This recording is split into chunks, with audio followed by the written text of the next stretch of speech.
નમસ્કાર, હું છું હિના અને આપ જોઈ રહ્યા છો ઇન્ડિયા ન્યૂઝ ગુજરાતનું ખાસ બુલેટિન આપનું ગુજરાત. સમાચારની વાત કરીશું વિસ્તારથી. સમાચારની શરૂઆત કરીશું વડોદરાથી. તો આમ આદમી પાર્ટીના સંયોજક અરવિંદ કેજરીવાલ વડોદરા પહોંચ્યા. આવતીકાલે નર્મદા જિલ્લામાં રોડ શો કરશે અરવિંદ કેજરીવાલ. વડોદરા એરપોર્ટ પર દિલ્હીના પૂર્વ મુખ્યમંત્રીનું નિવેદન સામે આવ્યું છે. નીટ પેપર લીક થતા દેશમાં 22 લાખ વિદ્યાર્થીઓ દુઃખી અને ડિપ્રેશનમાં છે. 21 તારીખ નીટની રી એક્ઝામ છે, ત્યારે આ વિદ્યાર્થીઓ માટે સરકાર સુવિધા કરે. પંજાબમાં હવે નીટના વિદ્યાર્થીઓ માટે 21 તારીખે ફ્રી બસ સેવા સુવિધા કરી છે. ત્યારે મારી ગુજરાત સરકારને પણ અપીલ છે કે તે દિવસે નીટ વિદ્યાર્થીઓ માટે નિઃશુલ્ક બસ સુવિધા કરે. દેશમાં અને ખાસ કરીને ગુજરાતમાં ખેડૂતોને ડીઝલ નથી મળી રહ્યું. રશિયા અને ઈરાન ભારતને સસ્તા ભાવે ક્રૂડ ઓઇલ આપવા તૈયાર છે, પણ ભારત સરકાર લઈ નથી રહી. મારી કેન્દ્ર સરકારને વિનંતી છે કે રશિયા અને ઈરાન પાસેથી સસ્તા ભાવે તેલ ખરીદે, જેથી દેશના લોકોને તેલની તકલીફમાંથી મુક્તિ મળે.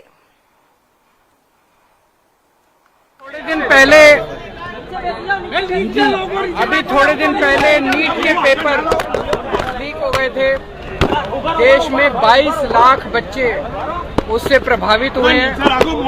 बहुत सारे बच्चे डिप्रेशन में हैं, टेंशन में हैं और बहुत दुखी हैं. लेकिन उनको थोड़ा सा सहायता करने के लिए 21 तारीख को नीट के पेपर हैं. हमारी पंजाब की सरकार ने ऐलान किया है कि जिस दिन पेपर हैं उस दिन उनका बस का किराया माफ किया जाएगा. उनको अपने घर से सेंटर जाने तक और वापस आने तक वो किसी भी बस में फ्री में ट्रैवल कर सकते हैं. ये कई सारे स्टूडेंट्स की मांग थी जो बहुत गरीब हैं. मैं गुजरात सरकार से भी निवेदन करता हूं कि गुजरात सरकार भी नीट का पेपर देने वाले बच्चों के लिए ये सहायता प्रदान करे और गुजरात के भी सभी बसें उस दिन उन बच्चों के लिए फ्री होनी चाहिए ताकि उनको सुविधा मिल सके. दूसरी बात, मैंने सोशल मीडिया पे देखा पूरे देश में और खासकर गुजरात में किसानों को डीजल लेने में बहुत तकलीफ हो रही है. पेट्रोल पंप पे लंबी लंबी लाइनें लगी हुई हैं, ट्रैक्टरों की लाइनें लगी हुई हैं. अगर उनको डीजल नहीं मिलेगा तो वो खेती कैसे करेंगे? पेट्रोल और डीजल के दाम भी बहुत ज्यादा बढ़ गए हैं. दूसरी तरफ रशिया और ईरान हम लोगों को सस्ते दाम में तेल और गैस देने के लिए तैयार हैं. भारत सरकार उनसे ले नहीं रही है. मेरी भारत सरकार से विनती है कि रशिया से और ईरान से सस्ते दाम में तेल और गैस खरीदा जाए ताकि देश के लोगों को तेल और गैस की किल्लत से मुक्ति मिल सके और महंगे तेल और गैस से मुक्ति मिल सके.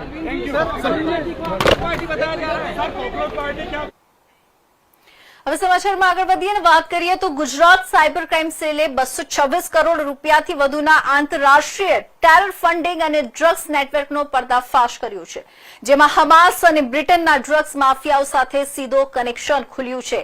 ગાંધીનગર સ્થિત સાયબર સેન્ટર ઓફ એક્સલન્સને મળેલી માહિતીના આધારે બ્લોકચેઇન એનાલિસિસથી અગાઉ 9 આરોપીઓની ધરપકડ કરવામાં આવી હતી.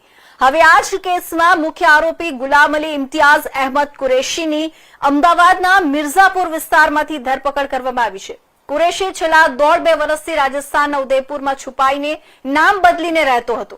તપાસ દરમિયાન ખુલ્યું છે ડાર્ક વેબ પર ગેરકાયદેસર ડ્રગ્સ વેચતી વેબસાઇટ artemislab.cc ના ક્રિપ્ટો ટ્રાન્ઝેક્શન ગુજરાતના મોહસિન સાદિક મોલાણીના વોલેટમાં પહોંચી રહ્યા હતા. વધુ તપાસમાં નેટવર્કના તાર ઇઝરાયલ દ્વારા સીઝ કરાયેલા આતંકી સંગઠન હમાસ, યમનના હુથી જૂથ અને ઈરાનના IRGC-QF સુધી પહોંચતા હોવાનું ખુલ્યું છે. આ ટોળકી ડાર્ક વેબ અને અન્ય ગેરકાયદે પ્રવૃત્તિઓથી મળતી ક્રિપ્ટોકરન્સી, જેને ડર્ટી ક્રિપ્ટો કહેવામાં આવે છે, તેને મોનેરો જેવી અનામી ક્રિપ્ટોમાં કન્વર્ટ કરીને USDT એટલે કે ડોલરમાં ફેરવી હવાલા કે આંગડિયા મારફતે આતંકી સંગઠનો સુધી પહોંચાડતી હતી. આ કેસના મુખ્ય સૂત્રધાર સલમાન ગુલામ અલી અંસારી હાલમાં ઓક્ટોબર 2024થી બ્રિટનની જેલમાં 6 વર્ષની સજા ભોગવી રહ્યો છે. નવાઈની વાત એ છે કે તે જેલની અંદરથી જ ટેલિગ્રામ અને દુબઈના નેટવર્ક દ્વારા બ્રિટનમાં ડ્રગ્સ સપ્લાયનું મોટું નેટવર્ક ચલાવી રહ્યો હતો. વાત હતી ક્યાંથી રૂપિયા આવતા હતા, શું આખી ઘટના હતી અને શું તપાસમાં બહાર આવી?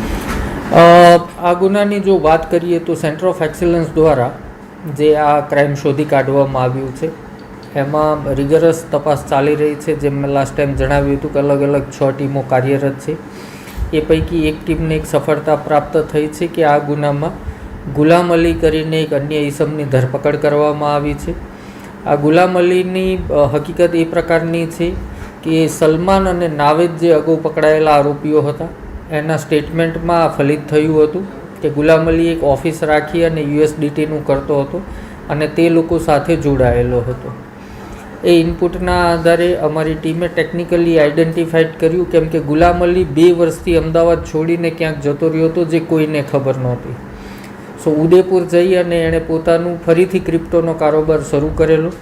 એ ગુલામ અલીની ધરપકડ કરવામાં આવી છે. ગુલામ અલીની પૂછપરછમાં અન્ય એ ખુલાસા પણ થયા છે કે ગુલામ અલી, નાવેદ અને સલમાન સિવાય આ ગુનામાં અગાઉ પકડાયેલા આરોપી ઝૈદ સિદ્દીના આશરે 10 લાખ રૂપિયા જે ડર્ટી ક્રિપ્ટોના હતા એને 8% કમિશન લઈ કેશમાં કન્વર્ટ કરી અને ઝૈદ સિદ્દીને એણે આપેલું હોવાનું ખુલ્યું.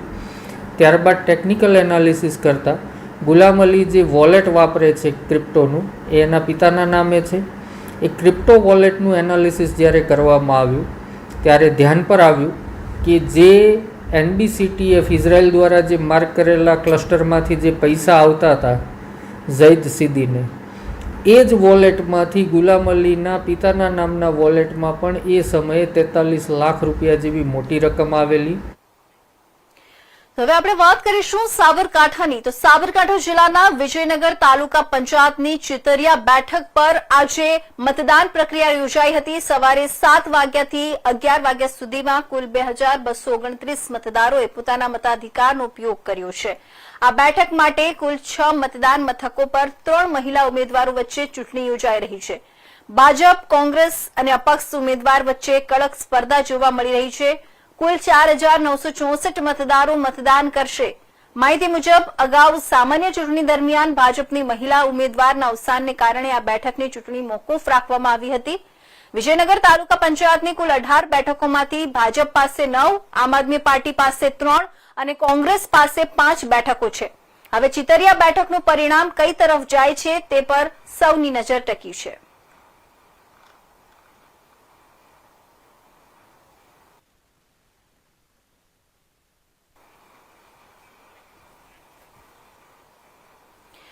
તો અમરેલી જિલ્લાની 11 તાલુકા પંચાયતોના પ્રમુખોની આવતીકાલે વરણી થશે. લાઠી તાલુકા પંચાયત પ્રમુખ માટે ભાજપને ઉછીના પ્રમુખ લેવું પડે તેવી સ્થિતિનું થયું છે નિર્માણ.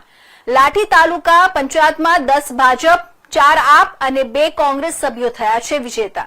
ઓબીસી મહિલા પ્રમુખનું પદ ભાજપ પાસે ન હોવાથી આપ પાર્ટી સાથે ગઠબંધન કર્યું છે. આપ પાર્ટીના સભાડિયા બેઠકના મહિલા ઉમેદવાર રમીલાબેન કુનકિયાએ ભાજપના ટેકાથી પ્રમુખની દાવેદારી નોંધાવી છે. આપના સભ્યને પ્રમુખનું ફોર્મ ભરાવતા રાજકારણ ગરમાયું છે. કોંગ્રેસમાંથી શાંતાબેન ડેરે પ્રમુખ પદની ઉમેદવારીનું ફોર્મ ઉપાડ્યું છે. લોક સાહિત્યકાર માયાબાઈ આહિરની દીકરીને હરાવનાર શાંતાબેન ડેરે પ્રમુખ પદ માટે ફોર્મ ભર્યું છે. આપ પાર્ટીમાંથી કૃષ્ણાબેન કુમાણે પ્રમુખ પદની દાવેદારી નોંધાવી છે. ભાજપ, કોંગ્રેસ અને આપ વચ્ચે પ્રમુખ પદને લઈને રાજકારણ ગરમાયું છે. સાંસદ ભરતભાઈ સુતરિયા, જિલ્લા ભાજપ મહામંત્રી ચેતન શિયાળ, કોંગ્રેસના જેનીબેન ઠુમ્મર અને આપ નેતાઓએ ફોર્મ ભરવામાં ઉપસ્થિત રહ્યા હતા. લાઠી તાલુકા પંચાયત પ્રમુખ પદ માટે ભાજપ, કોંગ્રેસ અને આપ વચ્ચે આવતીકાલે ખરાખરીનો ચૂંટણી જંગ થશે.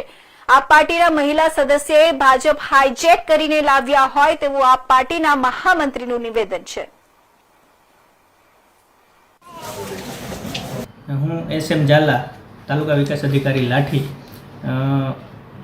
લાઠી તાલુકા પંચાયતમાં કુલ 16 સીટો છે, જેમાં 10 ભાજપને પક્ષે છે, 2 કોંગ્રેસના ચૂંટાયેલા ઉમેદવાર છે અને 4 આમ આદમી પાર્ટીના ચૂંટાયેલા ઉમેદવાર છે. આજે 24/5/2026ના રોજ પ્રમુખ તરીકે અને ઉપપ્રમુખ તરીકે ફોર્મ ભરવાની કાર્યવાહીમાં 3 ફોર્મ પ્રમુખ તરીકે રજૂ થયા છે અને 2 ફોર્મ ઉપપ્રમુખ તરીકે રજૂ થયા છે. પ્રમુખ તરીકે કૃષ્ણાબેન રવિરાજભાઈ ખુમાણ, શાંતુબેન જગાભાઈ ડેર અને રમીલાબેન નીતિનભાઈ પુનતિયા, આમ 3 પ્રમુખ તરીકે ફોર્મ રજૂ થયા છે. તેની ચૂંટણી આવતીકાલે 25/5/2026ના રોજ તાલુકા પંચાયત કચેરી ખાતે રાખવામાં આવેલ છે. એમાં એવું છે ને કે છેલ્લા 5 વર્ષથી અમે અહીંયા લાઠી તાલુકાની અંદર ગામડે ગામડે ફરી અને લોકોને સંપર્ક કરી અને પાર્ટી વિશે જાગૃત કર્યા. લોકોએ અમને 4 સીટ આપી લાઠી તાલુકાની અંદર. એમાં એક સીટ જે સવાડિયાથી છે ત્યાંથી ઉમેદવાર છે નીતિનભાઈ ના ઘરના રમીલાબેન. એઓને પાર્ટીએ ચોખ્ખા શબ્દોમાં જણાવેલું કે ભાઈ આપણે પાર્ટી વિરુદ્ધ કામ નથી કરવું અને બીજું કે આપણે પાર્ટી સાથે રહી અને આપણે દાવેદારી કરીએ. પણ મને એવું લાગે છે ક્યાંક ને ક્યાંક લોભ લાલચ ધાક ધમકી આજે તમે જુઓ અહીંયા ફોર્મ ભરવા આવેલા તો હાઇજેક કરીને લઈને આવેલા હોય એવું જણાઈ આવતું હતું. તો સુરેન્દ્રનગરની વાત કરવામાં આવે તો સુરેન્દ્રનગર જિલ્લા પંચાયતમાં ભાજપની જીત બાદ પ્રમુખ અને ઉપપ્રમુખ સહિતના હોદ્દેદારોની સત્તાવાર નિમણૂક કરવામાં આવી છે. ભાજપ દ્વારા તમામ હોદ્દેદારોને મેન્ડેટ આપવામાં આવ્યા બાદ ફોર્મ પ્રક્રિયા પૂર્ણ કરવામાં આવી છે. માહિતી મુજબ જિલ્લા પંચાયતના પ્રમુખ તરીકે રંજનબેન ઘનશ્યામભાઈ ભૂસડિયાની વરણી કરવામાં આવી છે, જ્યારે ઉપપ્રમુખ પાયલબેન દર્શનભાઈ પટેલ બન્યા છે. કારોબારી ચેરમેન તરીકે અજયસિંહ શિવરાજસિંહ રાણા, પક્ષના નેતા તરીકે લીલાબેન રામભાઈ સામળ અને દંડક તરીકે રાયમલભાઈ ભાતીભાઈ ચૌહાણની નિમણૂક કરવામાં આવી છે. આ તમામ હોદ્દેદારોને ભાજપ દ્વારા સત્તાવાર મેન્ડેટ આપવામાં આવ્યા બાદ ફોર્મ પ્રક્રિયા પૂર્ણ કરવામાં આવી છે. હવે આવતીકાલે જિલ્લા પંચાયતના નવા હોદ્દેદારો વિધિવત રીતે ચાર્જ સંભાળશે અને કાર્યભાર સંભાળશે. રંજનબેન ઘનશ્યામભાઈ મારું નામ, ધવાણ ગ્રામ્ય અને જિલ્લા પંચાયત સદસ્ય પ્રમુખ બન્યા. ભારતીય જનતા પાર્ટીએ પ્રમુખ બનાવ્યા બદલ ખૂબ ખૂબ આભાર. તમે કઈ સીટ ઉપરથી જીતા? ખોડું જિલ્લા પંચાયત, ખોડું 8. હવે તમે જિલ્લા પંચાયતમાં શું કરશો? વિકાસના કામ કરશું. આજે સ્થાનિક સ્વરાજની ચૂંટણીના અનુસંધાન સૌપ્રથમ સુરેન્દ્રનગર જિલ્લાની 4 નગરપાલિકાઓમાં પ્રમુખ, ઉપપ્રમુખ, કારોબારી ચેરમેનની વરણી કરવામાં આવી, જે બિનહરીફ રહી. એવી જ રીતે તારીખ 22 અને 23ના રોજ 10 તાલુકા પંચાયતમાં ભારતીય જનતા પાર્ટીનો ભવ્ય વિજય થયો છે. ત્યારે આ તાલુકા પંચાયતમાં પણ પ્રમુખ, ઉપપ્રમુખ, કારોબારી ચેરમેન, શાસક પક્ષના નેતા અને દંડકની વરણી કરવામાં આવી હતી, જે 10 તાલુકા પંચાયતમાં પણ બિનહરીફ વરણી કરવામાં આવી છે.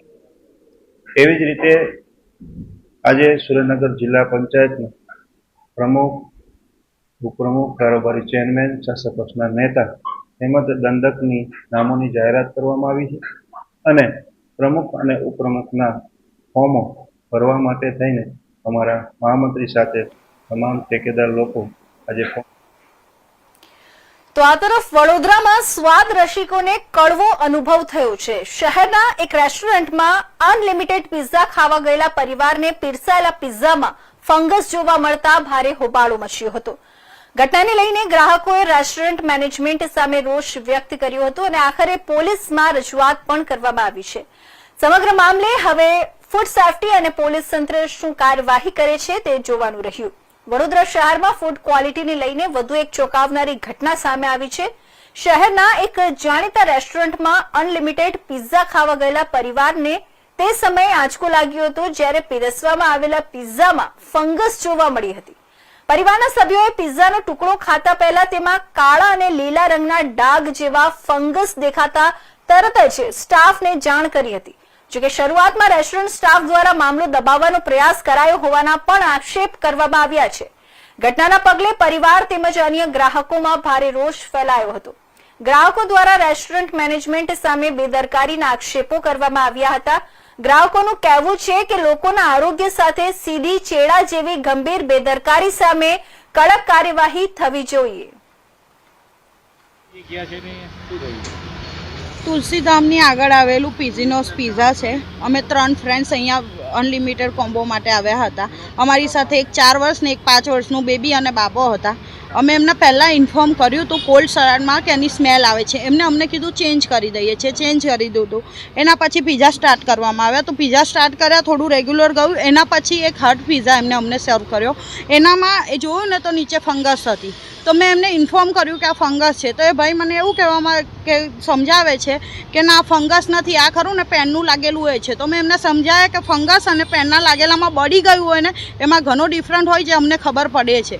તો એ ભાઈ માનવા તૈયાર નહોતા, મેનેજર આવવા તૈયાર નહોતા. પછી મેનેજર આવ્યા, વાત થઈ તો એમના ઓનર જોડે અમને વાત કરી. એમના ઓનરે મને એવું કીધું કે તમે બિલ ના આપશો, તમે જતા રહો ઘરે, વાંધો નહીં. મેં તું તો વડોદરાના ગોરવા પોલીસ સ્ટેશનની હદમાં પતિ પત્નીના ઝઘડાએ ગંભીર સ્વરૂપ ધારણ કર્યું છે. ફરિયાદી પાર્થ અશોકભાઈ રોહિતને તેમની પત્ની ઉર્વશી અસામાજિક તત્વો સાથે મળી ઇલોરા પાર્ક ચોકી ખાતે 2-3 થપ્પડ મારી દીધા હતા અને જાનથી મારી નાખવાની ધમકી આપી હતી. વડોદરામાં પાર્થ રોહિત પત્ની ઉર્વશીની કરેલી અરજી અંગે નિવેદન લખાવવા ઇલોરા પાર્ક ચોકી ગયા હતા. ત્યાં ઉર્વશી અન્ય 3 અસામાજિક તત્વો સાથે પહોંચી અને પતિને માર માર્યો હતો. આરોપીઓએ ધમકી આપી કે ઉર્વશીને પૈસા પરત આપી દેજે, નહીં તો છોડીશું નહીં અને ગોરવામાં રહેવું ભારે પડશે તેમ કહી જાનથી મારી નાખવાની ધમકી આપી હતી. ગોરવા પોલીસે ઉર્વશી નાઈ, વિજય ઉર્ફે મનીષ રાઠોડ, આસિફ શેખ અને સબ્બીર વાઘેલા વિરુદ્ધ ગુનો નોંધી ચારેયની અટક કરી કાયદેસરની કાર્યવાહી હાથ ધરી છે. અગાઉ ઉર્વશીએ પતિ અને સાસરિયા વિરુદ્ધ શારીરિક માનસિક ત્રાસની ફરિયાદ કરી હતી, જેનો કેસ કોર્ટમાં ચાલુ છે.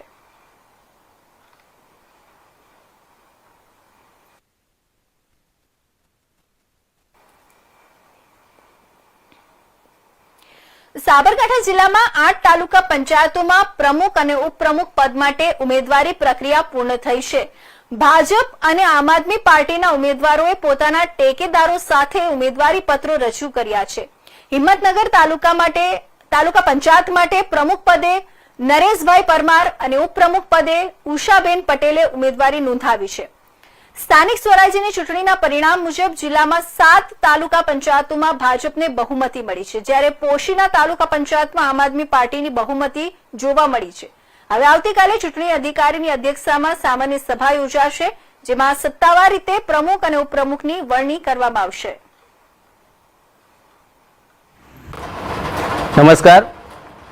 સમગ્ર સાબરકાંઠા જિલ્લામાં જેવી રીતે તાલુકા પંચાયતના પ્રમુખશ્રીઓ, ઉપપ્રમુખશ્રીઓ અને કારોબારી અધ્યક્ષશ્રીઓ તેમજ દંડક અને પક્ષના નેતાઓની જે વરણી થવાની હોય છે, એમાં આજરોજ હિંમતનગર ખાતે અમારા પક્ષની બેઠક મળી અને એમાં જે મેન્ડેટ મળ્યા એમાં મેન્ડેટની જે જાહેરાત કરવામાં આવી એમાં અમારા હિંમતનગર તાલુકા પંચાયતના પ્રમુખ તરીકે શ્રી નરેશભાઈ માવજીભાઈ પરમારનું હાલ મેન્ડેટ મળ્યું છે. એવી જ રીતે અમારા તાલુકા પંચાયતના ઉપપ્રમુખ તરીકે ઉષાબેન પંકજભાઈ પટેલ કે જેઓ વક્તાપુર તાલુકા પંચાયત સીટમાં બિનહરીફ ઉમેદવાર થયા હતા અને એમને ઉપપ્રમુખ તરીકેની આજે વિહિપમાં એમનું નામ જાહેર કરવામાં આવ્યું છે. તે અંતર્ગત અમે તાલુકા પંચાયતમાં સંગઠનના પ્રમુખ શ્રી હિતેન્દ્રભાઈ પટેલ તેમજ સંગઠન મહામંત્રી તેમજ અમારા દરખાસ્ત મૂકનાર આગેવાનો સહિત આવી અને તો આ તરફ અકસ્માતને લઈને વડોદરાથી તમને સમાચાર જણાવીએ, જેમાં ગુજરાત રિફાઇનરી ટાઉનશીપમાં ગેટ નજીક કાર પલટી હતી. 4 વ્યક્તિઓનો આબાદ બચાવ થયો છે. કાર ઓવર સ્પીડમાં હોવાને કારણે ચાલકે સ્ટીયરિંગ પરથી કાબુ ગુમાવતા ઘટના બની હોવાનું પ્રાથમિક તપાસમાં જાણવા મળ્યું છે. અકસ્માત સર્જાતા લોકો એકત્ર થયા હતા અને કારમાં સવાર લોકોને બહાર કાઢવામાં આવ્યા હતા. રિફાઇનરી કંપનીની ક્રેનની મદદથી કાર સરખાવી પડી હતી.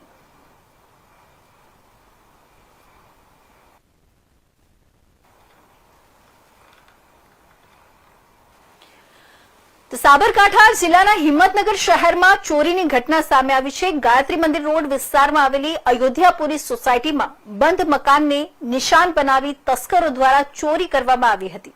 માહિતી મુજબ તસ્કરોએ મકાનનું તાળું તોડી અંદર પ્રવેશ કર્યો હતો અને તિજોરી તોડી રોકડ તથા સોનાના દાગીના ચોરી લીધા હતા. ચોરીની આ ઘટનામાં અંદાજે 52,000 રૂપિયાની રોકડ તથા 4 તોલા સોનાના દાગીના ચોરાઈ ગયા હોવાનું જાણવા મળ્યું છે.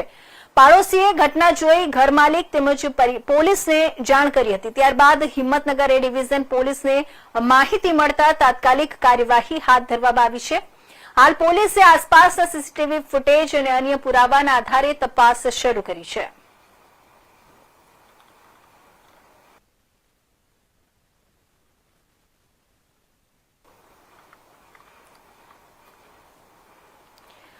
તો વડોદરા જિલ્લાના ડેસર તાલુકાનો મામલો સામે આવ્યો છે, જેમાં જૂના શિહોરા ગામે ગેરકાયદેસર રેતી ખનન મામલે એફઆઈઆર નોંધાઈ છે. માટી ધસી પડતા 2 કામદારોના મોત મામલે કાર્યવાહી કરવામાં આવી છે. ડેસર પોલીસ સ્ટેશનમાં BNS કલમ 105-54 હેઠળ ગુનો દાખલ કરવામાં આવ્યો છે. કેતન ચૌહાણ, વિક્રમ પરમાર અને ગોપી ઉર્ફે કિરીટ પરમાર સામે ફરિયાદ નોંધાઈ છે. હિટાચી મશીન વડે ગેરકાયદેસર રેતી ખનન ચાલતું હોવાનો આક્ષેપ કરવામાં આવ્યો છે. માટીની બેખડ ધસી પડતા 2 ઇસમો દટાઈ ગયા હતા. સુભાષ યાદવ અને રોહિત માળીનું ઘટનામાં મોત નીપજ્યું હતું.